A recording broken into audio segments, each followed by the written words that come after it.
সৃষ্টি করেছে আল্লাহ ইবাদতের জন্য। ইবাদত কি? বয়স 60-70 বছর হয়ে গেছে আপনার, এখন পর্যন্ত আপনি এটাকে জীবনে বাস্তবায়ন করতে পারেননি যে ইবাদতটা কাকে বলে। ইবাদতের আবিধানিক ডিরেক্ট মানে করলে হয় দাসত্ব করা। কি করা বলেন তো ভাই? ইবাদত আব্দুন থেকে আসছে, দাসত্ব করা, গোলামিত্ব করা। দাসত্ব কার? আরো জোরে কার? আল্লাহ সুবহানাহু ওয়া তাআলা দাসত্ব করবেন আপনি। দাসত্ব কাকে বলে? দাস কাকে বলে বুঝছেন? মানে দাস কি আপনি জানেন? দাস মানে যে মনিবের কথা মতো উঠে আর বসে, নিজের কোনো মাতব্বরি চলে না, নিজের মন মতো কোনো কথা বলার সাহস নাই, নিজের মন মতো কাজ করতে পারে না, ইচ্ছে মতো খেতে পারে না, ইচ্ছে মতো বসতে পারে না, ইচ্ছে মতো যেখানে সেখানে ঘুরে বেড়াবে, এটা করতে পারে না। এটাকে বলে দাসত্ব করা, এটাকে বলে কৃতদাস। আমরা ইবাদত করছি, ইবাদতের আবিধানিক মানে হচ্ছে দাসত্ব করা। আমরা হচ্ছে আব্দুন, আমরা হচ্ছে আমরা হচ্ছে গোলাম। কার গোলাম? আল্লাহর গোলাম। আমরা কি করতে বলছি? আল্লাহ কেন তৈরি করেছে আমাদেরকে? আরো জোরে বলেন কেন? ইবাদত করবে, দাসত্ব করার জন্য। মানে আমরা আল্লাহর গোলাম। আর দাসত্ব ওটাকেই বলে যে মনিবের প্রত্যেক কথাকে মেনে চলতে হবে। দাসের নিজের কোনো ক্ষমতা, চিন্তা, চেতনা, নড়া ওঠা বসা নিজের ইচ্ছা মতো করা যায় না, এর থেকে বলে দাসত্ব করা। চলেন আপনাকে একটা উদাহরণ দিয়ে বুঝাই। আচ্ছা, আমরা কোন ধর্মের মানুষ? আর যারা ইসলাম ধর্ম মেনে চলে তাদেরকে কি বলা হয়? মুসলিম। আচ্ছা, মুসলিমের বাংলা মানে বলেন। আমি আলোচনাতে বেশি কিছু শেখাই না, আমার আলোচনাতে একটা জিনিস হলে শিখে আজকে বাড়িতে যাবেন। 150টা বিষয় শিখতে হবে এমনটা নয়। আর আমি রাত্রি সাথে 11টার পরে কোনো আলোচনা করি না। এটা আমার কমিটির সঙ্গে যখন আমার আলোচনা হয়, প্রত্যেক পশ্চিমবাংলায় যেখানে ডেট নেওয়া হয় সেখানে আমার সঙ্গে কথা হয়। আর কমিটিকে ডেট দেওয়ার আগে আমি বলে দিই যে সময় কখন দিবেন। মানে আগে ডেট আমি ঠিক করি না। অনেকে বলে যে রুহুল আমিন ভাই আমাদের অমুক জায়গায় আসতে হবে, তো একটা ডেট লাগবে। আমি বলি যে আপনারা প্রোগ্রাম করবেন, আমাকে দিবেন কয়টায়, আগে কয়টায় দিবেন এটা ঠিক করেন। আমার সর্বশেষ টাইম হচ্ছে রাত্রি 11টা। 11টার পরে আমি প্রোগ্রাম করবো না। যদি আপনাদের মনে হয় যে আমাকে আপনাদের প্রয়োজন তাহলে নিতে পারেন, নচেত নেওয়ার প্রয়োজন নেই। আপনারা আগে কমিটি মিলে আলোচনা করে দেখেন যে 11টার দিকে আমাকে নামিয়ে দিতে পারবেন কি পারবেন না। আপনারা সারা রাত প্রোগ্রাম করবেন না কি করবেন সেটা আপনাদের ব্যক্তিগত বিষয়। আমার পরে 10টা আলোচক তোলেন, তাও কোনো সমস্যা নেই, কিন্তু আমার সময় রাত্রি 11টাই কমপ্লিট। 10টা 50-এ দিলে 10 মিনিট বক্তব্য বলে স্টেজ থেকে নেমে পড়বে 11টায়। এটা আমার নিয়ম। আর এটা আজকে এই বলে এসেছি। তাই আলোচনা কিন্তু 11টা পর্যন্ত হবে। একটা জিনিস শুনে শিখতে হবে। ঘন্টার পর ঘন্টা 10 ঘন্টা আলোচনা শুনে যদি কিছু শিখতে না পারেন, এই আলোচনা শোনার নাম বা ফায়দা কি? আচ্ছা, মাগরিব থেকে আলোচনা শুনলেন, এত শুনলেন, কি শিখেছেন? দুটো জিনিসের নাম বলেন তো, যে নতুন দুটো জিনিস শিখেছেন। কি শিখেছেন? হ্যাঁ,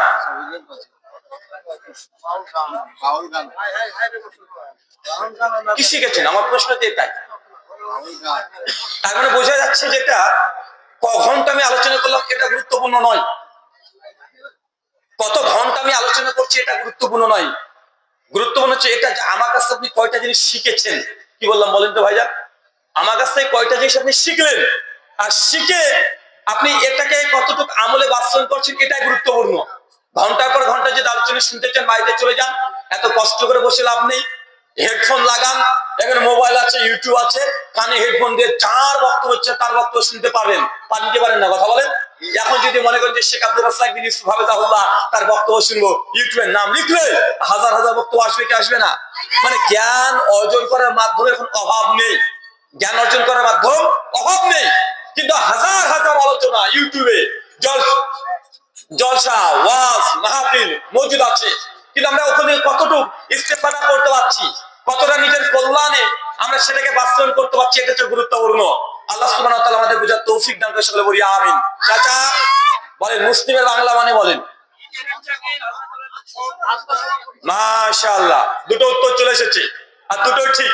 মুসলিম মানে যে ব্যক্তি নিজের ইচ্ছাকে, একজন ব্যক্তি নিজের সমস্ত ইচ্ছাকে কার কাছে সমর্পণ করবে? কথা বলে আল্লাহর কাছে।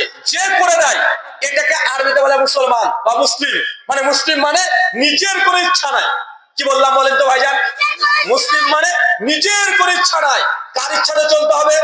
আল্লাহ তার রাসূল যা বলেছে, যেইভাবে চলতে বলেছে ওইভাবে চলবেন, তবে আপনাকে আরবিতে মুসলিম বলা হবে। আপনি দাবি করছেন মুসলমান, কিন্তু আপনি কোরআন হাদিস আল্লাহ কি বলেছে, নবী কি বলেছে তোয়াক্কা করেন না, 5 পয়সা মূল্য দেন না। আপনি দাবি করতে পারে মুসলমান, কিন্তু আল্লাহর সাথে আপনি মুসলিম নাই। দেখেন এই যে ইবাদত আর মুসলিম শব্দের মধ্যে কতটা সংযোগ দেখেছেন। ইবাদত মানে দাসত্ব করা, আর মুসলিম মানে আত্মসমর্পণ করে দেওয়া। আর যে ব্যক্তি আত্মসমর্পণ করে, বা বলেন তো কেউ যদি আত্মসমর্পণ করে দেয়, তার নিজের কোন ইচ্ছা থাকে, ক্ষমতা থাকে? পুলিশ একজন ডাকাতকে ধরে বলছে হ্যান্ডস আপ, হাত খাড়া করে দিয়েছে, আত্মসমর্পণ করে দিয়েছে। এখন এই ব্যক্তি যে সমর্পণ করে দিয়েছে, তার নিজস্ব কোনো মতবাদ চলবে আর নিজস্ব ক্ষমতা পাওয়া চলবে না। আমরা যখন নিজেকে দাবি করছি মুসলিম, তার মানে আপনি নিজেকে সমর্পণ করে দিয়েছেন কার কাছে? আল্লাহর কাছে। আর আল্লাহ নবী আলাইহিস সালাম যে শরিয়া নিয়ে এসেছে তার কাছে, মানে নিজের ইচ্ছা 5 পয়সা মূল্য নেই, এটাকে বলা হয় মুসলিম। চলেন এবার একটা উদাহরণ দিই। আচ্ছা বলেন তো, নিজেকে যদি মুসলিম দাবি করেন, নিজের একটা পায়ের ধাপ নিজের ইচ্ছে মতো ফেলা যায় না, ফেলতে পারবেন? আচ্ছা যখন মসজিদে ঢোকেন কোন পাগে ঢোকে চাচা? আরো জোরে বলেন। বের হওয়ার সময় কোন পাগে বের হয়? কেন? এটা মুসলমানের পা। কার পা? এটা হিন্দুর পা না, এটা খ্রিস্টানের পা না। আপনি একজন গোলাম, দাস, আপনি আত্মসমর্পণ করে দিয়েছেন, নিজের ইচ্ছেটা চলতে পারবেন না। আল্লাহর নবী যা আদেশ করেছেন সেটাকে আপনাকে পালন করতে হবে। মানে নিজের পা নিজের ইচ্ছা মতো একটা ধাপ যে ফেলে না, তাকে মুসলমান বলা হয়। মানে এটাকে আপনার ভাষাতে বললাম। আচ্ছা দেখেন ঘটনা উল্টে যাবে। আচ্ছা বলেন তো, যখন আপনি পায়খানা বাথরুমে ঢুকবেন, সেই সময় কোন পাকে ঢোকে? বের হওয়ার সময় ডান পা। উল্টে গেল না? আপনি যতই যুক্তি নিয়ে আসেন, সায়েন্স, বিজ্ঞান, টেকনোলজি যা নিয়ে আসেন, এটা যুক্তিটা না করলেও আপনাকে এটাই মানতে হবে। কেন? এটা মুসলমানের পা। আপনি এটা কৃতদাস, নিজেকে বিক্রি করে দিয়েছেন আল্লাহর কাছে। নিজের মতামত চলবে না, তার ধাপ নিজের ইচ্ছে মতো ফেলা যায় না। যদি জুতো পরতে চান, নিজের ইচ্ছে মতো জুতো পরতে পারবেন না। জুতো পরার নিয়ম আছে না নাই? কথা বলেন। আপনি পোশাক পরিধান করবেন, নিজের ইচ্ছে মতো ফিরতে পারবেন না। চুল কাটবেন, নিজের ইচ্ছে মতো করতে পারবেন না। মানে শরীরে যা আছে নিজের ইচ্ছে মতো করা যায় না, এটাকে বলে মুসলমান। খুব কঠিন জিনিস, অত সহজ নয়। আপনি দাস, আপনি গোলাম, নিজেকে স্বীকার করতে হবে। আপনাকে দেখে মনে হয় না যে আপনি দাসত্ব করছেন, দেখে তো আপনাকে রাজা বাদশা মনে হচ্ছে। শাইখুল ইসলাম ইবনে তাইমিয়া রাহিমাহুল্লাহ বলছেন তার মিনহাজুস সুন্নাহ বিন নববিয়্যা দ্বিতীয় খণ্ডের 420 থেকে 21 নম্বর পৃষ্ঠায় তিনি ইবাদতের সংজ্ঞা দিতে গিয়ে বলছেন, ইবাদত দুই কোয়ালিটির। ইবাদতের ধরন, ইবাদতের কাইফিয়াত, ধরন দুই ধরনের। কয় ধরনের? আরো জোরে, কয় ধরনের? দুই ধরনের ইবাদত। এক, আল্লাহ সুবহানাহু ওয়া তাআলাকে খুশি করার জন্য আল্লাহ যা আদেশ করেছেন সে আদেশ মতো গ্রহণ করে আমল করবেন, এটাকে বলা হয় ইবাদত। দুই, আল্লাহ যা নিষেধ করেছে, আল্লাহকে খুশি করার জন্য আল্লাহ নিষেধকৃত বস্তুকে ত্যাগ করে দিবেন, এটাকে বলা হয় ইবাদত। চলেন দুই দিক থেকে দুটো উদাহরণ টানি বুঝতে পারবেন। মানে আল্লাহ যা আদেশ করেছে নির্দ্বিধায়, প্রশ্ন ছাড়াই ওটাকে মেনে নিবেন। যেন আল্লাহ বলছে আকিমুস সালাহ, তোরা নামাজ কায়েম করো। কেউ যদি নামাজ পড়ে, এটা আল্লাহর ইবাদত কি ইবাদত নয়? চাচা ইবাদত কি ইবাদত নয়? আল্লাহ তারপরে হচ্ছে যাকাত, যাকাত আদায় করো, যাকাত দেওয়াটা ইবাদত কি ইবাদত নয়? হজ করা ইবাদত কি ইবাদত নয়? দান সাদাকা করা ইবাদত কি ইবাদত নয়? অবশ্যই ইবাদত। কিন্তু আমরা মনে করলাম এগুলো ইবাদত, কিন্তু এগুলো ইবাদতের অর্ধেক রূপ। কতটুকু? মানে 100-এর মধ্যে 50% এগুলো। নামাজ, রোজা, হজ, যাকাত, দান, সাদকা, সদাচরণ, এগুলো সব অর্ধেক। বাকি অর্ধেক কি জানেন? বাকি অর্ধেক হচ্ছে আল্লাহ সুবহানাহু ওয়া তাআলাকে ভয় করে, আল্লাহকে ভয় করে আল্লাহ যা নিষেধ করেছে নিষেধ থেকে দূরে থাকার নামও ইবাদত। এটা মনে বুঝতে কঠিন হবে আপনার। চলেন একটু বুঝাই যে আল্লাহ যা নিষেধ করেছে নিষেধ থেকে দূরে থাকবেন, এই দূরে থাকাটা হচ্ছে ইবাদত। যেমন সূরা বনী ইসরাঈল সূরা নম্বর 17 আয়াত নম্বর 32 আল্লাহ বলছেন লা তাকরাবুজ জিনা, জেনা যে রাস্তায় আছে তার ধারে কাছে যেও না। মানে জেনা হয় তার ধারে কাছে যেতে নবী নিষেধ করছে। এমন কোন ব্যক্তি যদি জেনা থেকে দূরে থাকে, এটা ইবাদত কি ইবাদত নয়? জেনা থেকে দূরে থাকাটা ইবাদত। বিয়ের আগে একজন যুবক, একজন তরুণ তরুণী কোন খারাপ বাজে সম্পর্কে অ্যাফেয়ারে যুক্ত থাকবে না, এটা হচ্ছে ইবাদত। আপনি বুঝতে পারছেন কথাটা? মানে আল্লাহ যা হারাম করেছে এই হারাম থেকে দূরে থাকা, এটা কি? এটা কি ইবাদত। বন্ধুর সঙ্গে গিয়েছেন, পার্টি চলছে, সবাই মদ খাচ্ছে, অফার করছে মদ, কিন্তু আপনি বলছেন যে আল্লাহ কোরআন মাজিদে মদকে হারাম করেছে। সূরা মাইদা 90 নম্বর আয়াত, ইয়া আইয়ুহাল্লাযিনা আমানু, হে বিশ্বাসীগণ, ইন্নামাল খামরু ওয়াল মাইসির, নিশ্চয় মদ এবং জুয়া এই দুটোই হারাম। আপনি বন্ধুকে বলছেন, বন্ধু আমি তোমার সঙ্গে মদ্যপান করতে পারবো না, এটা হারাম।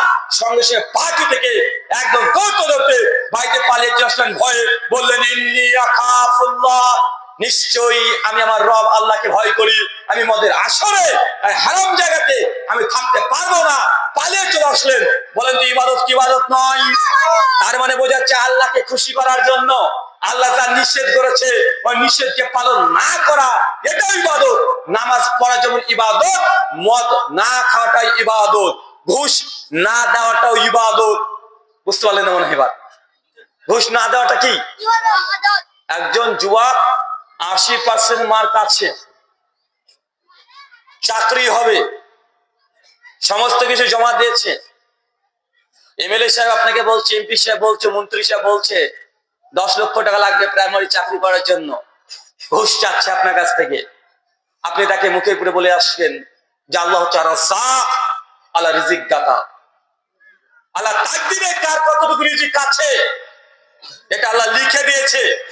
আমি চাকরি করে হোক বা বিজনেস করে হোক, এই রিজিক নির্ধারিত, আমার রিজিক দুনিয়ার কেউ নিতে পারবে না। অতএব আমি আপনাকে কোনো ঘুষ দিয়ে আমি চাকরি করব না। এই দাম্ভিকতা দেখে যদি চলে আসতে পারে, ইন্নী আখাফুল্লাহ, নিশ্চয় আমি আমার রব আল্লাহকে ভয় করি, তিনি রিজিক দাতা, আমি ঘুষ দিয়ে চাকরি নেব না, এমন যদি জজবা নিয়ে যদি কোনো যুবক তরুণ যদি চলে আসে, বলেন তো এটা ইবাদত কি ইবাদত নয়? এটা ইবাদত। শুধু আমরা নামাজ থেকে ইবাদত মনে করলাম, রোজাটাকে ইবাদত মনে করলাম, হজ আর যাকাত থেকে ইবাদত মনে করলাম, কিন্তু যেগুলো হারাম, হারাম থেকে দূরে থাকা অনেক বড় ইবাদত। চাচা আপনি 60 বছর বয়সে গেছে, আপনার সঙ্গে আমার দেখা হয়, প্রায় আপনাকে দেখা যায় এশার সালাত আদায় শেষ করেন মসজিদে, সালাম ফিরিয়ে দ্রুত গতিতে সুন্নাত নামাজ পড়ে দ্রুত গতিতে মসজিদ থেকে বেরিয়ে চলে আসেন, চায়ের দোকানে আপনি আড্ডা পেতেন। এখনো বয়স আপনার 60 হয়ে গেছে, আপনার বিড়ি খান, আপনি এখনো আপনি 350 জর্দা দিয়ে পান খান, আছে মনে হয়? কথা বলেন। আজকেও দেখবো আপনাকে, আলোচনা শেষ করে চলে যাবো, গাড়ি নিয়ে যখন বেরিয়ে যাবো বলবে এই রে বাপ রে বাপ, ওই বক্তা যা বক্তব্য দিল, কঠিন দিল, ওই কথা বলবেন আর বিড়িটা মুখে ধরিয়ে ডিসপ্লে লাগে টানতে টানতে চলে যাবেন। আছে না কথা বলে? এলে দেখা যায় আপনাকে প্রতিদিন। মনে রাখবেন, নামাজ পড়ার জন্য ইবাদত। আজকের আলোচনা শোনার পরে বিড়ি, সিগারেট, জর্দা, তামাক যা আছে এগুলোকে হারাম জেনে পরিত্যাগ করে দেওয়া, এটা ইবাদত কি ইবাদত নয়? কথা বলে। এটা ইবাদত। মানে যত খাবাইস আছে, যত মন্দ জিনিস আছে, যত হারাম জিনিস আছে, সবগুলোকে বর্জন করে দেয় ইবাদত। কিন্তু আপনারা বর্জন করতে পারেন না কেন? আমার মতো হুজুরের জন্য। কেন? আমি তো হুজুর আগে থেকে বলে দিয়েছি, দেখো বিড়ি খাওয়া, সিগারেট খাওয়া, জর্দা খাওয়া এগুলো হারাম নয়। তো হারাম না তো কি? হুজুর নাক মুখ ঘুরিয়ে একটু গাল মুখ পেঁচিয়ে বলে হারাম না, তবে এটা মুকরু। আছে না নাই? কথা বলে। হুজুর বলে না বিড়ি, সিগারেট, জর্দা খাওয়া মুকরু, আসলে শব্দটা ঠিক করে বলে না, শব্দটা হচ্ছে মাকরু, হুজুর বলছে মুকরু। আর আমরা বাঙালি মানুষ, হুজুরের মুখ থেকে আরবি বেরিয়েছে মানে বিশাল ব্যাপার, আরবিতে কথা বলছে হুজুর, হুজুর বলছে হারাম না, আর বাঙালি মানে আমরা বুঝি হারাম না মানে হালাল। আমরা অত ফতোয়া বুঝি না, আমরা জানি হয় হালাল হবে না নচেৎ হারাম হবে। হুজুর যখন বলছে যে বিড়ি, সিগারেট, জর্দা এগুলো হারাম না, জনসাধারণ ধারণা হারাম না মানে তো হালাল। এখন মাঝখানে মুখ রুইয়ে আবার কি চিজ হেরে ভাই, ওটা জানার আমার দরকার নেই। আজ হুজুরের মুখ থেকে আরবি বেরিয়েছে, আর নিঃসন্দেহ হুজুরকে দেখে জর্দা খেতে, হুজুরকে খারাপ খাবে? হুজুর তো খারাপ খেতে পারে না, জর্দা খাচ্ছে মুকরু বলে, মানে মুকরু মানে ভালো কিছুই হবে। আচ্ছা মাকরু মানে কি জানেন চাচা? মাকরুর বাংলা মানে যদি করতে হয়, মাকরুর বাংলা মানে, মাকরু মানে খারাপ, মাকরু মানে ক্ষতিকর, মাকরু মানে অপছন্দনীয়, মাকরু মানে নিন্দনীয়। মাকরু যত বাংলা পেয়েছেন একটা ভালো পেয়েছেন? মাকরু মানে কি? খারাপ, ক্ষতিকর, অপছন্দনীয়, নিন্দনীয়। বলেন তো মাকরুর কোন বাংলাটা ভালো পেলেন? আপনার হুজুর প্রতিদিন খারাপ খায়। কি খায়? কি খায় বলেন তো ভাইজান? হুজুরে কি খায়? হুজুর খারাপ খায়। বিড়ি, সিগারেট, জর্দা, ও বলে যে বিড়ি, সিগারেট, জর্দা আসলে এগুলো নিশানা, এটা নেশা না, তো এটা কি? এমনি খায়। আর অনেক মানুষকে দেখা যাবে যে হুজুর কি যে বলেন, আর সকালবেলা যদি বিড়িতে যদি একটা না মারি না, পেটি ক্লিয়ার হয় না, এমন আছে না নাই? আচ্ছা মানে পায়খানা হয় না বলতে হবে নাকি? পেট কিলার বুঝলাম না, ভদ্র হয়ে গেল বেশি। মানে বিড়ি না খেলে মানে এক টান যতক্ষণ না দিচ্ছেন পায়খানা ক্লিয়ার আপনার হয় না। আচ্ছা, কে কে বিড়ি খান একটু হাত তোলেন তো দেখি। বিড়ি কে কে খান একটু হাত তোলেন। একজন, মাশাআল্লাহ, আলহামদুলিল্লাহ, একজন পেয়েছি। আর বাকি কেউ খান না? কেউ খান না? জি, তুই খাস না কি রে বাবা? তো দেখেছেন প্রথম থেকে অ্যাক্টিভ। বলছি 100% খাই। তোর আব্বা খায়? তোর মা খায়? তোর মা খায় না কেন? তোর আব্বাকে গিয়ে হাদিস শোনাবি। আব্বা, হুজুরে হাদিস বলে গেছে যে স্ত্রীর হক হচ্ছে ওইটা যে তুমি যে মানের খাবে তোমার স্ত্রীকে সেই মানের খাওয়াতে হবে। তুমি যদি গোল্ড ফ্লেক যদি সিগারেট খাও, মাকেও এক টান দিতে হবে। জামে তিরমিজির হাদিস, সন্তানের হক কি পিতামাতার প্রতি। বাপ যে মানের খাবে, যে মানে পড়বে, স্ত্রীকে সে মানে খাওয়াতে হবে, সে মানে দিতে হবে, সন্তানকে সে মানে খাওয়াতে হবে। তোর আব্বার প্যাকেট থেকে তুই বিড়ি ধরে খাবি কাল থেকে, হ্যাঁ? খাবি না? মানুষ নিজেই এটা স্বীকার করে যে এই খাবারটা এটা খাবাইস নোংরা। এই 7 বছরের ছেলেটা তার বাপের সঙ্গে যদি বসে থাকে, ওর বাপ একটা আম খাচ্ছে, ছেলেটা যদি বাপের আম যদি টেবিল থেকে এক স্কুলে যদি খেয়ে নেয়, বলেন তো আপনি বাপ হিসাবে ছেলেটাকে আদর করবেন না থাপ্পড় মারবেন? আদর করবেন। আরে আমার ছেলে খাচ্ছে, খুশির খবর যে ছেলেটার আম খাচ্ছে। কিন্তু ওই ছেলে বাপের রেখে দেওয়া অর্ধেক সিগারেট যদি টান দিতে শুরু করে, পারবে না? এখানে এরা বুঝে নিয়েছে, এরাই বক্তব্য বুঝছে, এরা একদম এক্সপার্ট, দেখেছেন? মানে এরাই বুঝতে মারবে। তার মানে ওর বাপ নিজের জন্য যেটা খাচ্ছে ওটা সন্তান জন্য হারাম মনে করছে। তারপরে সমাজে এগুলো আছে। মনে রাখবেন, আমরা যে ইবাদত গুলো করছি, এই ইবাদত যতগুলো আমরা ইবাদত করছি, এই ইবাদত গুলোকে বাধা দিয়ে দিবে। ইবাদত করবেন অথচ জাহান্নামে চলে যাবেন।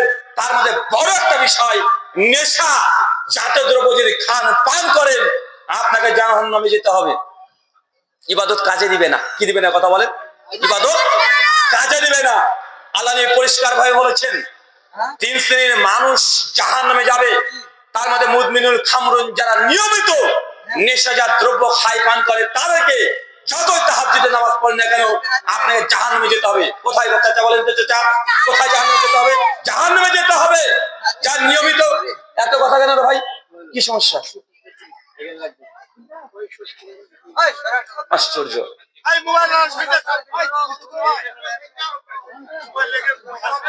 আল্লাহ পরিষ্কার বলছেন 3 শ্রেণীর মানুষকে জাহান্নামে যেতে হবে। তার মধ্যে সবচেয়ে ইবাদত করবেন, করছেন রীতিমত ইবাদত, তারপরে আপনার জাহান্নামে যেতে হবে। ভয়ঙ্কর, এটা হৃদয় বিদারক একটা ঘটনা। তার মধ্যে হচ্ছে যারা নিয়মিত নিষেধাজ্ঞ দ্রব্য খাচ্ছে পান করছে, আপনি এটাকে হালাল মনে করে খাচ্ছেন পান করছেন, জেনে রাখবেন যদি আপনি নিষেধাজ্ঞ দ্রব্য খান পান করেন, ইবাদত করবেন, আল্লাহর কাছে ইবাদত কবুল হবে না। চলেন আপনাকে কয়েকটা জিনিস আপনাকে লক্ষ্য করাই। এই কথা শুধু আমার নয়, আল্লাহ কোরআনে বলছে সূরা গাশিয়া সূরা নম্বর 88 আয়াত নম্বর 2 এবং 3। কি বললাম বলেন তো ভাইজান? সূরা গাশিয়া সূরা নম্বর 88 আয়াত নম্বর 2 এবং 3। কোরআন মাজিদে দেখবেন জুমার দিন ইমাম সাহেব এই আয়াত থেকে তেলাওয়াত করে, বারবার পাঠ করা হয়। আরবিতে বলছে আল্লাহ আমিলাতুন নাসিবা, এক শ্রেণীর ইবাদত গুজার বান্দা আছে যারা ইবাদত করে করে ক্লান্ত হয়ে গেছে। কি বললাম বলেন তো চাচা? আমিলাতুন নাসিবা, বাংলা মানে ইবাদত করে করে ক্লান্ত পরিশ্রান্ত হয়ে গেছে। আল্লাহ এই কথা বলতে চাচ্ছে যে এমন কিছু ব্যক্তি আছে যা দুনিয়াতে এত ইবাদত করেছে, ইবাদত করে করে ক্লান্ত, ইবাদত করে করে পরিশ্রান্ত, আর তারপরে বলছেন তাসলা নারুন হামিয়া, আমি আল্লাহ তারপরেও তাকে ধরে জাহান্নামে নিক্ষেপ করব। চাচা বলেন তো কে জাহান্নামে যাচ্ছে? আওয়াজ আসছে না। কে জাহান্নামে যাচ্ছে? ইবাদতকারী। আর যেমন তেমন ইবাদতকারী নয়, ইবাদত করে করে ক্লান্ত হয়ে গেছে, ইবাদত করে করে পরিশ্রান্ত হয়ে গেছে, এত ইবাদত করেছে, দেখছেন সারা রাত ধরে তাহাজ্জুদের সালাত আদায় করছে, দেখছেন জীবনে 1 চিল্লা 2 চিল্লা 3 চিল্লা দিয়ে দিয়েছে, দেখছেন একজন রাত সারা রাত ধরে বিভিন্ন নফল সালাত আদায় করছে, এত ইবাদত করেছে, ইবাদত করে করে ক্লান্ত হয়ে যাচ্ছে। আমরা তো ইবাদত করে ক্লান্ত হওয়া তো দূরের কথা, আমরা তো থাকি বাস, আমরা তো নামাজই পড়তে চাই না ঠিক মতো। আর যারা নামাজ পড়ি আমরা উদাসীন নামাজে। কেন? ইমাম সাহেব যদি মনে করে যে আজকে ফজরের নামাজে সূরা রহমান পড়বো, তো সূরা রহমান ধরেছে একটু লম্বা হচ্ছে, পেছনে মুসল্লিরা বলবে কি আবার হুজুরে এত দীর্ঘ কিরাত কেন করছে? আছে না নাই কথা বলেন? রাগ হয়ে যায়। ইমাম সাহেব যদি একটু সিজদাতে গিয়ে ভাবছে যে না আজকে একটু দীর্ঘক্ষণ সিজদা দিই, সিজদাতে দেখা যাচ্ছে আছে প্রায় 30 বার 35 বার তাসবিহ পাঠ করছে, মুসল্লি পেছন দিকে আছে না নাই কথা বলে? তার মানে আমরা ইবাদত কি? ইবাদত কি? গাফেল, উদাসীন, ইবাদত করতে চায় না। এই শ্রেণীর ব্যক্তিত্ব ভয়ঙ্কর অবস্থা, খারাপ আছে। সূরা মাউনের মধ্যে আপনারা প্রত্যেকে জানেন যারা ইবাদতে অলস তাদেরকে কোথায় যাওয়া হবে? ওয়াইল নামক জাহান্নাম। কোথায়? ওয়াইল নামক জাহান্নাম, তাকে নিক্ষেপ করা দেওয়া হবে। কিন্তু এই যে ইবাদতে উদাসীন, ইও যাচ্ছে ওয়াইল নামক জাহান্নাম। কিন্তু এক শ্রেণীর মানুষ হচ্ছে ইবাদত করেছে, জীবনে অজস্র অনেক ইবাদত করেছে, তারপর তাকে জাহান্নামে যেতে হবে। এই ব্যক্তিরা কারা? ইবাদত করে করে জাহান্নামে যাচ্ছে কে? এটা কি অমুসলিম কাফেরদের কথা বলছে? কার কথা বলছে? অমুসলিমরা তো ইবাদত করছে, তাদের দেবতা ঠাকুর তাদের ইবাদত করছে। কিন্তু আল্লাহ যে বললেন যে ইবাদত করে করে ক্লান্ত হচ্ছে, তারপরে আমি আল্লাহ তাকে ধরে জাহান্নামে নিক্ষেপ করবো। কারা সে ব্যক্তি? এগুলো আপনাকে বের করতে হবে। আপনি সেই ক্রাইটেরিয়ার মধ্যে পড়ছেন কি পড়ছেন না, এটা আপনাকে বের করে দেখতে হবে। আপনাকে একটা ছোট্ট কথা বলি, রমজান মাস আসলে তারাবি 20 রাকাত না 8 রাকাত, এটা নিয়ে সমাজে মারামারি আছে না নাই? কেউ 20 রাকাত পড়েছে, কেউ 8 রাকাত পড়েছে। এ মাসালা অনেক পরে আলোচনা হবে, এ মাসালা অনেক পরে। আপনি 20 রাকাত তারাবি আর 8 রাকাত তারাবি নিয়ে বিতর্ক করছেন। আমি বলছি এটা বিতর্ক করার চাইতে আমি আপনাকে যে কথাটা লক্ষ্য করতে বলছি, আপনি একবার দেখেন যে 20 রাকাত তারাবি পড়ছে, আপনার তারাবির নামাজের যে গতি, এইভাবে 20,000 রাকাত নামাজ পড়লেও আপনার এই নামাজ আল্লাহর আরশ পর্যন্ত পৌঁছাবে না। ওই মসজিদের ছাদে লটকে থাকবে। নামাজ পড়ছে মানে বাঙালি তো, আমি সবসময় একটা দুঃখ করেই বলি যে বাঙালি আমরা আরবি জিনিস শুনলেই ভাবি না কি কি না কি না বললো। মানে আপনাকে যদি, আপনার পরে আমার রাগ আছে, এই সাদা কাগজে যদি যদি আরবিতে যদি 2-4টা গালিগালাজ খিস্তি লিখে দিই আপনাকে, দিয়ে যদি আপনাকে বলি ভাই এটা ধর, ওই আপনি আরবি লেখা দিবেন, বাবা টাচই করবেন না, হয়তো এই ধরবেন না। এই কেন কেন কেন কি হয়েছে ভাই? অজু নাই। বেরকম মানুষ আছে না নাই? আরবিতে যদি কোনো লেখা যদি নিচে পড়ে থাকে, রাস্তাতে যদি দেখে, ওর সঙ্গে সঙ্গে তুলে 4 ভাঁজ করে চুমু টুমু খেয়ে একদম বুক পকেটে পেছনে রাখবে না। কেন? ওটা 5 হাতায়। বেরকম মানুষ আছে না ভাইজান? মানে আরবিতে আপনি সম্মান করবেন না তা নয়, কিন্তু আরবি মানেই সেটা কোরআন নয়। কথা কি আপনি বুঝতে পারলেন? আরবি মানেই ওটা কোরআন নয়। আরবিতে আবু জাহেলের কথা বলতো, আরবিতে আবু লাহাবও কথা বলতো, আরবিতে এখনো কাফেররা কথা বলে। সৌদি আরবে 2.5 কোটি খ্রিস্টান আছে। কি আছে কথা বলে? সৌদি আরবে 2.5 কোটি মানুষ এখানে খ্রিস্টান আছে। মাঝে মধ্যে সোশ্যাল মিডিয়াতে দেখছেন না, জুব্বা হাব্বা পরে এই মৌলবীর মতো দেখতে, বড় বড় হুজুর মতো দেখতে ডান্স করছে, মদ খাচ্ছে, মেয়ে নিয়ে ডান্স করছে, এমন দেখা যায় না ভিডিও? কিছু কিছু মিডিয়া প্রচার করছে, দেখো সৌদি আরবে মুসলমানরা কত খারাপ হয়ে গেছে, তারা বারের মধ্যে গিয়ে মদ খাচ্ছে, ডান্স করছে, পোশাক দেখো। বাঙালি তো আমরা ভাই, এটা হুজুরদের পোশাক। সৌদি আরবে খ্রিস্টানরা একই পোশাকই পরে। কথা মনে বুঝতে পারলেন না? ওটা কি ট্র্যাডিশন। মানে হিন্দু যদি থাকে, হিন্দুরা চুপ্পা পরে। কথা বুঝতে পারলেন না? মনে হয় দুবাইয়ে যাবে, দুবাই হিন্দু পন্ডিত যারা আছে বেশিরভাগ ওরা এই সৌদি আরবের মতো পোশাক পরে, ওই মাথাতে ঘুমটি পরে বসে রাখে। কেন? ওটা ওদের দেশের কালচার। কি বলেন তো ভাইজান? এটা ওদের দেশের কালচার। আপনি মনে করছেন জুব্বা পড়েছে মানে হ্যাঁ মুসলমান। আর কিছু মুসলমান আছে দেখাই, দেখো দেখো সৌদি আরব এত খারাপ হয়ে গেছে, ওখানে মদ বিক্রি হচ্ছে, মদ খাচ্ছে মুসলমান, মেয়েদেরকে নিয়ে ডান্স করছে। আরে ওখানে হিন্দুরাও আছে, খ্রিস্টানরাও আছে, আপনাকে ধোকা দেওয়া হচ্ছে। বাঙালি আমরা পোশাক দেখে পাগল হয়ে যাই, ভাষা শুনে আমরা পাগল হয়ে যাই। আছে না ভাইজান? আচ্ছা তারাবি মানে কি আপনি জানেন? চাচা তারাবি মানে কি বলেন তো? তারাবি এসেছে আরবি শব্দ তারবিয়াতুন থেকে। তারবিয়াতুন মানে ধীরে ধীরে পড়া, থেমে থেমে পড়া, বিরতি দিয়ে পড়া, রিল্যাক্স করে পড়া, জ্যাপিং করে পড়া, এটার নাম হচ্ছে তারাবি। তারাবি মানে কি বুঝলাম চাচা, কি বুঝলাম? থেমে থেমে পড়া। তারাবি কোনটাকে বলে জানেন?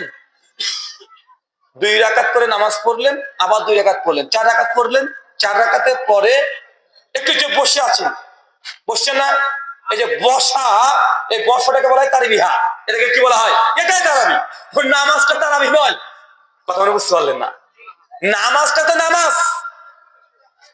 এই যে আপনি মাঝে যে 2 রাকাত 2 রাকাত 4 রাকাতের পরে একটা গ্যাপিং দিতে হবে। কি দিতে হবে? বিরতি দিতে হবে, থামতে হবে। এই যে থামছে, এই এক থামাকে বলা হয় তারাবিহা, মানে এটাই তারাবি। তাহাজ্জুদ কাকে বলে? বলতে তাহাজ্জুদ নামাজ কোনটা? ফাতাহাজ্জাত বিহা, যে নামাজ মানুষ ঘুম থেকে উঠে পড়ে। তাহাজ্জুদ মানে কি? কথা বলেন, বুঝতে পারলেন না? তাহাজ্জুদ কাকে বলা হয়? মানে ঘুম থেকে উঠে যে নামাজ পড়ছেন। বুঝতে পারছেন না মনে হয়? মানে ঘুম থেকে উঠে যে নামাজ পড়ছেন, এর নামাজের নাম কি? তাহাজ্জুদ। তাহাজ্জুদ মানে ঘুম থেকে ওঠা। কথা কি বুঝতে পারছেন এবার? মানে আমরা বাঙালি তো প্রত্যেকটা ওয়ার্ড আপনাকে শেখাতে হবে। আর আমি বিশেষ করে এই ছোট ছোট শব্দগুলো আপনাদেরকে ভেতরে ঢোকানোর চেষ্টা করি, যে ধারাপাত থেকে আপনি অন্তত জানেন। ইনশাআল্লাহ ইসলামের উসুল যদি শিখে নেন, অটোমেটিক কোনটা জায়েজ কোনটা না জায়েজ এটা আপনি নিজে থেকে এটা রিলেট করতে পারবেন, নিজে থেকে বুঝতে পারবেন। শুধু আপনাকে একটু বুঝিয়ে দিতে হবে। আমি বিশ্বাস করি দুনিয়ার আপনি সব বুঝেন। আপনি বুঝেন না কোনটা? আপনি জমি জিন্দেগিতে আপনি অঙ্কতে ডাব্বা পেতেন, 3-4 নম্বর পেতেন, জমির হিসাব খুব ভালোভাবে বুঝেন। লাখ লাখ টাকা আপনি ব্যবসা সামলাচ্ছেন না ভাইজান? ও অঙ্কই শিখেনি। আপনি দিন শিখতে পারবেন না? অবশ্যই শিখবেন। জাস্ট আপনার কাছে কিছু বিষয়গুলো পরিষ্কার করলেই আপনি বুঝে নেবেন। আল্লাহ সুবহানাহু ওয়া তাআলা আমাদেরকে বুঝার তৌফিক দান করুন। সবাই করি আমিন আমিন। তারাবি মানে কি বুঝলাম তাহলে? ধীরে ধীরে পড়া, থেমে থেমে পড়া, বিরতি দিয়ে পড়া, গ্যাপিং দিয়ে পড়া। বাঙালি আমরা করি কি? তারাবি মানে তাড়াতাড়ি। করেছি না ভাইজান? তারাবি মানে কি বুঝি আমরা? কেননা রমজান মাসে আপনার মসজিদে কি হয় জানি না, আমি আমাদের এলাকার মসজিদের কথাই বলি। আমাদের মসজিদে 8টা 15 মিনিটে এশার নামাজ শুরু হয়ে যায়। এশার নামাজ পড়ে 4 রাকাত, তার পূর্বে 4 রাকাত এমনি নফল নামাজ পড়ে তারা, 2 রাকাত আবার সুন্নাত পড়ে, এরপর 2 রাকাত নফল পড়ছে। তারপরে হুজুর বলে দেয় এখন 20 রাকাত তারাবি হবে। 20 রাকাত তারাবি পড়ে, 3 রাকাত বিতের পরে, 2 রাকাত আবার সুন্নাত পড়ে, বসে বসে 2 রাকাত নফল পড়ে। টোটাল 37 রাকাত নামাজ শুরু করেছিল হুজুরে 8টা 15-তে। নামাজ শেষ হয় 9টা বাজতে 5 অথবা 10-এ। আছে না কথা বলে? 35 রাকাত নামাজ হুজুর 37 মিনিটে পড়ে শেষ করে দেন। নামাজ দেখেছেন? এরকম আমি কি মিথ্যা বললাম? এলাকাতে দেখা যায় এরকম 5-10 মিনিট কম বেশি হতে পারে। 8টা 15 হলে 9টার মধ্যে মসজিদ ক্লিয়ার ফর্সা হয়ে যায়। ঝড়ের গতিতে তারাবি। তারপরে বাঙালি বুঝলো কি? উল্টো বুঝেছে। আর তারাবি মানে থেমে থেমে পড়া, বিরতি দিয়ে পড়া, রিল্যাক্স করে পড়বেন, তাড়াহুড়া করবেন না। এটার নাম হচ্ছে তারাবি। বাঙালি বুঝে নিয়েছে কি? একটু আগে যে ইমাম সে এশার নামাজ পড়াচ্ছেন, কত সুন্দর করে কিরাত 4 রাকাত এশার নামাজ পড়াচ্ছে, 10-12 মিনিট সময় সুন্দর তাড়াতাড়ি সময় কোরআন পাঠ করছে। ওই হুজুরি যখন এশার নামাজ শেষ হয়েছে বলছে শোনেন এবার তারাবি নিয়াত করেন, তারাবি শুরু হবে। মুসল্লি হুজুর তারাবি, এবার মুসল্লিও রেডি। হ্যাঁ একদম রেডি, লুঙ্গি টুঙ্গি বেঁধে হাত ধরে কাঁধ ধরে খুলে পাশে যে তারাবি তাড়াতাড়ি বাজলে তাড়াতাড়ি রেডি হোক, লুঙ্গি টুঙ্গি বেঁধে নিয়েছে। কেন? বুঝে নিয়েছে তারাবি মানে ঝড়ের গতিতে উত্তরের বসতে হবে। এখন আছে না কথা বলে? তার মধ্যে 4 বার তারাবি, 4 বার মাথায় হাত আছে, 5 বার মুনাজাত আছে, আছে না? তার মানে বাঙালি আমরা বুঝলাম কি? মানে যা আছে সবগুলো আমরা উল্টো বুঝে বসে আছি। আমিলাতুন নাসিবা, ইবাদত করে করে মানুষ ক্লান্ত পরিশ্রান্ত হবে। তাসলা নারুন হামিয়া, আমি আল্লাহ তারপর তাকে জাহান্নামে নিক্ষেপ করবো। চাচা 20 টাকার তারাবি পড়বেন না 2000 টাকার তারাবি পড়বেন, এটা আপনার ব্যাপার। আমার প্রশ্ন, আপনি যে ঝড়ের গতিতে উঠছেন আর বসছেন, এই নামাজ আপনার বিরুদ্ধে না জানি কিয়ামতের মাঠে নালিশ করে। কদ আফলাহাল মুমিনুন আল্লাযীনা হুম ফি সালাতিহিম খাশিউন। ওই সমস্ত মুমিনরাই সফল কাম যে নামাজের মধ্যে খুশু খুজু ধীর স্থিরতা বজায় রাখে। এই নামাজের হচ্ছে সফল কাম। সহিহ বুখারী খুলেন প্রথম খন্ড 104 পৃষ্ঠা, হাদিস নম্বর 757। উবাদা বিন সামিত হাদিস বর্ণনা করছেন, আল্লাহ নবী বলছেন, আল্লাহ নবী একদিন মসজিদে নববী কি বুঝেন? কি বলেন তো মসজিদ নববী মানে? আল্লাহ নবীর মসজিদ মদিনাতে যেটা আছে, কোনটা বলেন তো? মদিনাতে যে মসজিদটা আছে ওটা আল্লাহ নবীর মসজিদ, ওটা নবী নিজ হাতে তৈরি করেছেন। মক্কার মসজিদ যেটা মসজিদুল হারাম, ওটা নবী ইব্রাহিম আলাইহিস সালাম থেকে তৈরি হয়ে গেছে। আর আল্লাহ নবী যে মসজিদ তৈরি করেছে এটা মদিনায়। কোথায়? কথা বলেন। মদিনায়। ওই যে সবুজ একটা গম্বুজ দেখছেন, দেখা যায় সবুজ গম্বুজ, ওটাকে আবার মসজিদ বাঙালি বুঝে। বাঙালি বুঝে না ভাইজান? সবুজ যে গম্বুজ আছে বাঙালি মনে করে এটা মসজিদ। চাচা ওটা মসজিদ না, ওটা কবর। ওটা কি বলেন তো? বাঙালি সব উল্টো বুঝি। দেখেন আপনাকে দেখাই কয়েকটা। আচ্ছা বলেন তো 14ই ফেব্রুয়ারি কি? বল না রে বা। 14ই ফেব্রুয়ারি কি? ভ্যালেন্টাইন ডে মানে কি? ভালোবাসা দিবস, তাই তো? 14ই ফেব্রুয়ারি ভ্যালেন্টাইন ডে মানে হচ্ছে, জোরে বল রে ভাই, ভালোবাসা দিবস। আচ্ছা ইংরেজি ভ্যালেন্টাইন ডে, বাংলা মানে কোন ডিকশনারিতে পৃথিবীতে আছে ভালোবাসা দিবস? বুঝতে পারলেন না মনে হয়? ভ্যালেন্টাইন ডে এটা বাংলা মানে ভালোবাসা দিবস হয়? কে আছে ইংলিশ একটু জানে? কে আছে আপনাদের মাধ্যমিক পাস করছে? একটু হাত তোলেন তো দেখি। হ্যাঁ, ভালোবাসা দিবস ইংলিশ হবে লাভ ডে, বা ন্যাশনাল লাভ ডে, বা ওয়ার্ল্ড লাভ ডে, বিশ্ব ভালোবাসা দিবস। ভ্যালেন্টাইন ডে এটা কি চিজ হে ভাই? ভ্যালেন্টাইন ডে বাংলা মানে কোনো ভালোবাসা দিবস হয়? আরে না, সেটা বাঙালি বলছে এটা ভালোবাসা দিবস। ভ্যালেন্টাইন একটা ব্যক্তির নাম। কার নাম? সেন্ট অগাস্টিনের সেই সময়কার শাসকের একজন ব্যক্তির নাম হচ্ছে ভ্যালেন্টাইন। ওর গার্লফ্রেন্ডকে নিয়ে ঝামেলা, কি একটা লাফড়া হয়েছিল, ও বেটা শহীদ হয়ে গেছে। 3-4টে ঘটনা পাওয়া যায় টিভিতে ঘাটলে, ও মারা গিয়েছে। ওই জন্য রোমানরা সেই সময় এই কাজটা করতো। তো ইহুদি খ্রিস্টানদের একটা বিশেষ দিনকে তারা থেকে ভালোবাসা লাভ ডে তাদের ডে, তারা এটা ঘোষণা করেছে তাদের ব্যক্তিগত একটা ব্যক্তির জিনিস। মুসলমান বলছে ভ্যালেন্টাইন ডে মানে ভালোবাসা দিবস। এরা শিখেছে ইংলিশ। এরা কি শিখেছে? এরা ইংলিশ শিখেছে। ভ্যালেন্টাইন ডে মানে ভালোবাসা দিবস। লাভ ডে মানে কি? মরণ দিবস। আশ্চর্য। আচ্ছা চাচা, এই প্রশ্নটা আপনাকে করি, যুবকদেরকে করলাম। চাচা এই যে আপনার মাঠ আছে না, হ্যাঁ মাঠে জমি আছে না, ক্ষেত খামারে জমি আছে না? আচ্ছা মাঠের মধ্যে মাঝে আপনার গরু যখন চড়ে, এই সাপ এসে দুধ খেয়ে পালিয়ে যায় না? দেখেছেন না? দেখেছেন? আরে কথা বলে না কেন এরা? সাপে দুধ খায় পালায় না? হ্যাঁ, ওই যে ডাহার সাপ আসে বলা হয় যে দুধ খেয়ে পালিয়ে যায়, বলে কি বলে না? আসলে সমাজে প্রতিষ্ঠিত। ওই যে সিনেমাতে দেখা যায়, ওই যে কে কাকে নায়ক নায়িকাকে কামড়িয়ে দিয়েছে, সাপে কামড়িয়ে দিয়েছে, আর সাপকে এসে দুধ দিয়েছে, ও বেটা এসে খেয়ে চলে যাচ্ছে। কত কি সিন, মানুষ এবার হাত তুলে সাপ হয়ে গেল। এ কি বিজ্ঞান রে ভাই? এ কোথাকার বিজ্ঞান যে মানুষ সাপ হচ্ছে? দুনিয়ার ইতিহাসে আজ পর্যন্ত সায়েন্স বিজ্ঞান যারা মানেন ভাই, এরকম কোন ইতিহাস দেখেছেন মানুষ হাত তুলে সাপ হয়ে গেছে? সাপের কাছে গিয়ে এই যে কি বাজায় যেন, এই বাঁশি বাজায়, ওই অনেকে গ্রামগঞ্জে এসে ঘুরে বেড়ায়। আচ্ছা সাপ কি শুনতে পাই?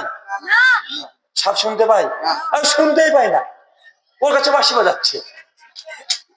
সাপ শুনতে পায় না, সাপকে দুধ পান করাচ্ছে। আল্লাহি, আপনি এখন তো মিডিয়া, সোশ্যাল মিডিয়ার যুগ, মানে সেই যুগ আর নাই যে হুজুর বক্তা যা উল্টো পাল্টা বলে চলে যাবে। আমি যে কথাগুলো বলছি সেকেন্ডের মধ্যে তথ্য যাচাই করতে পারেন কি পারেন না? কথা বলেন। গুগল হাফেজাহুল্লাহ আছে, গুগল হাফেজাহুল্লাহ দামাত বারাকাতুহু আলিয়া, ওকে যদি আপনি লিখেন যে মামা, মানে গুগল হচ্ছে মামা, কি বলেন তো মামা, সাপ কি বিষ খায়, সরি সাপ কি দুধ খায়, এখন লিখেন, এখন উত্তর চলে আসবে। আর এখন তো গুগল এটা মানে খুব পুরাতন হয়ে গেছে, গুগল আর চলছে না। মানে গুগল এখন দুর্বল। কার কাছে? Chat GPT. কিসে বলেন তো ভাইজান?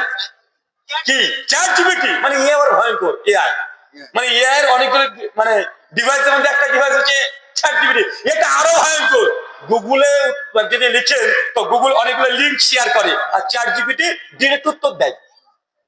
ডিরেক্ট উত্তর দেয় না? তো মানুষ যখন ভুলভাল তথ্য দিয়ে চলে যায়, এটা সেকেন্ডের মধ্যে এখনই যাচাই করতে পারবেন কি পারবেন না? আপনি চ্যাট জিপিটি কে প্রশ্ন করেন যে চ্যাট জিপিটি খালু, ওটা যেটা মামা এটা কি হবে? এই যে খালু, সাপ কি দুধ খায়? সাপ দুধ খায় না। জোর করে যদি সাপকে যদি দুধ খাওয়ান, ও সাপ বাঁচবে না, 2-4 ঘন্টা মরে যাবে। কেন? দুধ হজম করার জন্য যে সেলুলোজ দরকার সাপের, সেগুলো নাই। সাপ মাছি খায়, পোকা খায়, মাকড় খায়, এই সরীসৃপ এইগুলো খায়। ও দুধ খেতে পারবে না, জোর করলেও ও দুধ খাবে না। জোর করে খাবে 4-5 ঘন্টা পর অতিরিক্ত খেলে ও হজম না করতে পেরে ও চিটপটা হয়ে মরে পড়ে থাকবে। সিনেমাতে দেখায় যে, সিনেমাতে অনেক কিছুই দেখায়, ভূতও দেখায়। কিন্তু এখানে আপনারা বলে বেড়াচ্ছেন যে আমাদের দ্বারা সাপ এসে দুধটা খেয়ে নিয়ে চলে গেল। আছে না নাই কথা বলেন? মানে বাঙালি তো মানে সব জায়গাতে এই গলদ ঢুকে আছে, মানে বিশ্বাস ধর্ম সব দিকে। আচ্ছা বলেন তো, 25শে ডিসেম্বর কি? আরো জোরে, 25শে ডিসেম্বর কি? বড়দিন। 25শে ডিসেম্বর বড়দিন না? আচ্ছা ক্যালেন্ডার অনুযায়ী, সায়েন্স অনুযায়ী, টাইমিং অনুযায়ী বড়দিন কত তারিখ? হ্যাঁ, আরে ভাই জিকে কি পড়েন না আপনারা? জিকে পড়া নাই? হ্যাঁ, 22শে জুলাই, 17 জুলাই। সবচেয়ে বড়দিন কোন তারিখকে বলা হয়? মহা মুসিবত রে ভাই, কথা বলেন এরা। হ্যাঁ, 21শে জুন। চাচা আপনি বুঝতে পারবেন, ছেলেদের দিয়ে কাজ হবে না, চাচাদেরকে দিয়ে কাজ হবে। মুরব্বি রেডি?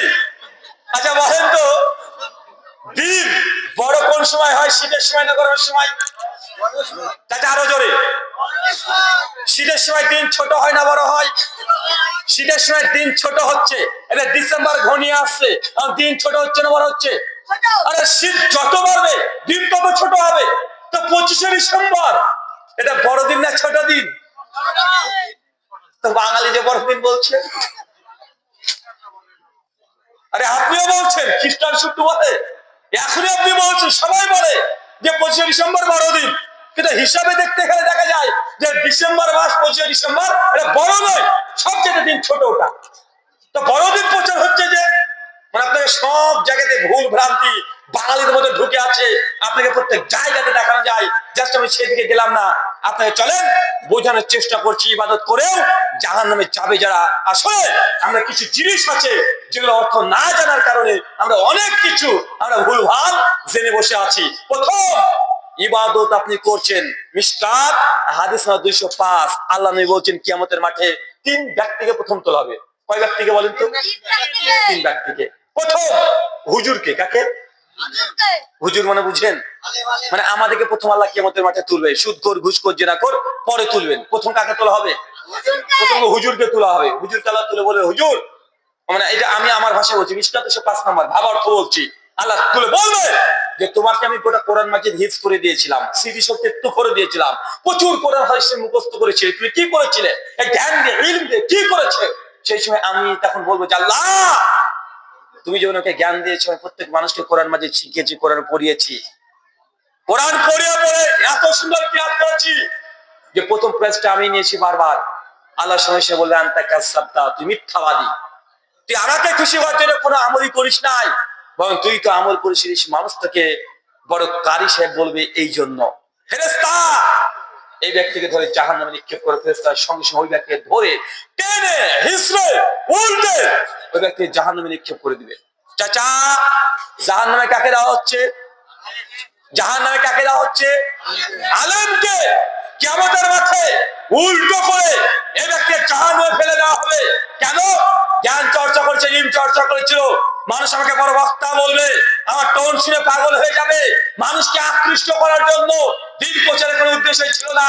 জাস্ট আমি এই কথা বলেছি যে না, মানুষ আমার বক্তব্যে হাজার হাজার মানুষ আনবে, এই যে মানুষকে আকৃষ্ট করার জন্য আমি হাসিয়েছি, কাঁদিয়েছি, সুর দিয়েছি, যা মন চাই তাই করেছি, মানুষকে শোনানোর জন্য, জনপ্রিয়তার জন্য। আল্লাহ কিয়ামতের মাঠে বলবে যা চেয়েছিলিস দূরে তোকে তাই দেওয়া হয়েছে, যা। মিথ্যাবাদী যখন জাহান্নামে নিক্ষেপ, প্রেসারকে জাহান্নামে নিক্ষেপ করবে। আর ভয়ঙ্কর কথা হাদিসে বোঝা যায়, সুনান আবু দাউদের হাদিস, মিশকাতে আছে হাদিস 4912। আল্লাহ নবী বলছে একদিন হঠাৎ করে দেখছি আমি জাহান্নামে চলে গেছি। মানে জাহান্নামে আল্লাহ নবী স্বপ্ন যোগে মেরাজে জাহান্নামে চলে গেছেন। আল্লাহ নবী বলছেন তারপরে দেখছি কিছু মানুষকে দেখলাম আল্লাহ উল্টো করে ঝুলে রেখেছে। চাচা বলেন তো কিভাবে ঝুলে রেখেছে? উল্টো করে, পা গুলো উপরে, মাথাগুলো নিচে। আর কিছু ফেরেশতাকে দেখছি তারা আগুনের কাঁচি দিয়ে ওই মানুষগুলোর জিহ্বাগুলোকে আগুনের কাঁচি দিয়ে কুটকুট করে কেটে দিচ্ছে। আমি সঙ্গে সঙ্গে জিবরিলকে জিজ্ঞেস করলাম, মানে আল্লাহ বলছেন এত ভয়ঙ্কর শাস্তি জাহান্নামীদের, এত ভয়ঙ্কর আমি কাউকে দেখি নাই, তুই কিছু মানুষকে দেখলাম, আশ্চর্য শাস্তি, উল্টো করে ঝুলে রেখে দিয়েছে, তার ঠোঁটগুলোকে আগুনের কাঁচি দিয়ে কেটে দিচ্ছে। নবী বলছেন, আমি জিবরাইলকে বললাম, জিবরাইল মাল হাউলাই জিবরাইল, জিবরাইলের কারা এত ভয়ঙ্কর আযাব, আশ্চর্য শাস্তি, কারা এরা? জিবরাইল শেষে বলছে, ইয়া রাসূলুল্লাহ, এরা হচ্ছে আপনার উম্মতের খুতাবা, এরা হচ্ছে আপনার উম্মতের বক্তা, বড় বড় বক্তব্য দিয়েছে, প্রধান বক্তা, প্রধান মুফাসসির, মানে আমাদের মতো ক্যাটাগরি মানুষের কথা আল্লাহ বলছেন। আপনারা মনে করছেন যে বক্তা মানে একদম জান্নাত দখল করে নিয়েছে।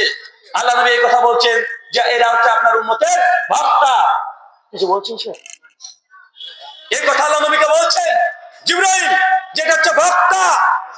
যখন এই কথা বলেছে আল্লাহ নবী তখন বলছে, কেন তাদের অবস্থা?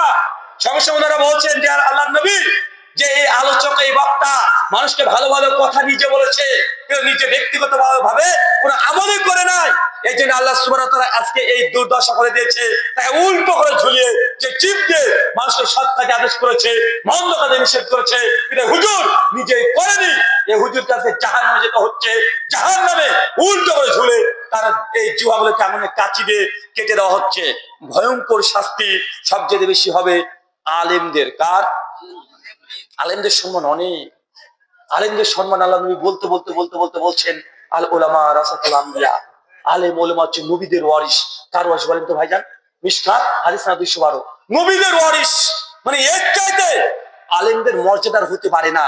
অনেক মিশকাত হাদিস না 208 কিতাবুল ইলম আছে, একজন আবেদ সারা রাত যদি তাহাজ্জুদ নামাজ পড়ে, একজন আলেম সারা রাত যদি শুধু কোরআন হাদিস চর্চা করে, এই আলেম এর মর্যাদা বেশি ওই নামাজ পড়ার চাইতে অনেক।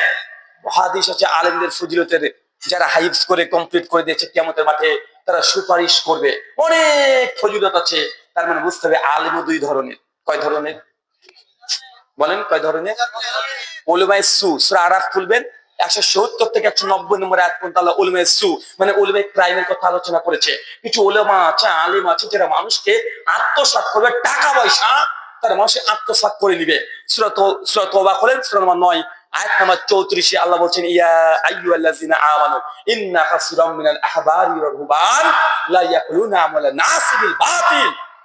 শোনো, কিছু আলেম আছে সমাজে, আহবার রুহবান এরা আছে, ধর্মীয় পণ্ডিত আছে, বড় সুফি বিশ্বাস আছে, যা মানুষের টাকাকে আত্মসাৎ করে নেয়, মানুষের টাকাকে বাতিল পথ দিয়ে আত্মসাৎ করে নেয়। কেন আছে না? আপনার স্ত্রীর ছেলে হচ্ছে না, পীর সাহেব বলছে আমার কাছে একটা খাসি দিয়ে দাও, আপনি খাসি দিয়ে চলে আসছেন, আত্মসাৎ করছে। আছে না নাই? কথা বলেন। আছে। বলেন এই যাবে কোথায়? ওই যা হুজুরকে উল্টো করে ঝুলে রেখে দেওয়া হয়েছে। কেন? হুজুর নিজে ভালো কথা বলেছে, নিজে আমল করেনি। হুজুর বলেছে যুবকদের খবরদার, কেউ তোমরা কেউ ওই যে কি বলো ওটা বিয়ের সময় কি নাম গো তুমি? যৌতুক না? হুজুর বলেছে যৌতুক নেওয়া হারাম। আমরা বলছি না ভাইজান যৌতুক হারাম? আবার আমাকে বিয়েতে দাওয়াত দিয়েছে, হুজুর বিয়েটা পড়াতে হবে। আমি রেজিস্ট্রেশন খাতা নিয়ে চলে গেলাম, একদম বসে বলছি কি কি দিয়েছি মেহেরবা? ওই যে হুজুর লিখেন একটা R115 আর 1 লাখ টাকা। আমি হুজুর আমি ফটো কি দিয়েছিলাম বলেন তো? যৌতুক হারাম। আবার ওই যৌতুকের বিয়ের সাথে আমি হচ্ছি, তাহলে আমাকে কি করা হবে? উল্টো করে ঝুলে জিহ্বাগুলোকে আগুনের কাছে দিয়ে কেটে দেওয়া হবে। কেন?